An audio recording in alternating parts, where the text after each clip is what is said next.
I don't define for 3 minutes. Got it. Thank you. First of all, let me address, I know both Paul and Brian. I met Brian in 2003 when he had one of the first RBI meetings. And let me start by saying, Brian, that Richmond VA didn't leave town because it didn't make a profit. And it was a deal that was made that to rehab it, these diamonds for $18.5 million, $18.6 million, which would have been supported a third by the city of Richmond and Rico and Chesterfield County.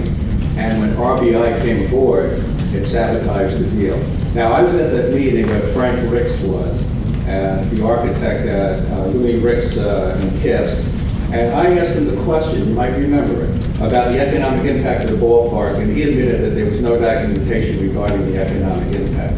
Then you said in Style magazine that the park in Memphis, and you repeated it tonight, saw a 33% spike in residents moving into the area. What you didn't say was there were no residents living in downtown Memphis before the ballpark was built. The owner of the team there built housing around the ballpark and off the cable television that everyone that moved into that building would see the games for free. That's how much housing they had. There was no tobacco road there.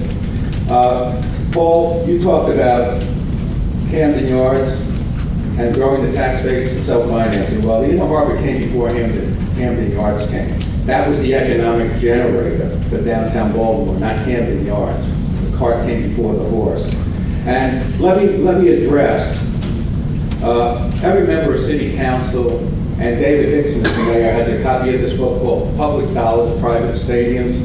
And here's an interesting little tidbit on page 114 about the Lodo district of Denver. And yes, it is a major league city, there's no doubt about it. But Lodo is kind of like Shockoe Bottom, all right? The new stadium advocates in Colorado promised enormous economic spin-off and community revitalization from Coors Field. The ballpark would transform the once seedy Lodo section of Denver into a thriving urban paradise. 9 years after these promises were made and 4 years after the ballpark was built, most had failed to materialize. In spite of the fact that Coors Field was a tremendous success and had 230 consecutive sellouts.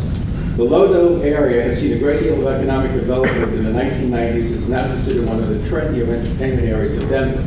That development, however, began well before Coors Field was built and before the Rockies were awarded a franchise. Then they went and visited it. The closer they got to the ballpark, once it was built, the greater the noticeable decline in retail and residential activity, with the exception of a series of restaurants near Union Station. Sound familiar? Workers in less upscale area restaurants told us that they prefer not to work on game day because their regular customers often stayed away.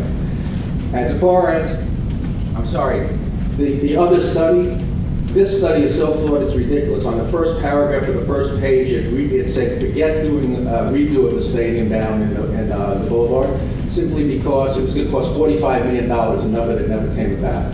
And finally, if you want to see economic development at work, go to look at Movie Land. And ask Buzz Grossberg at Buzz and Nets what's that done to his business. Because his sales have gone up, he's had to have his hours increased, he stays open later. That's real economic development because people will go to a movie and then go out and eat. And those are some of the issues, and if you want, I'll be glad to debate any of these points and others, but my red light came on. Thank you.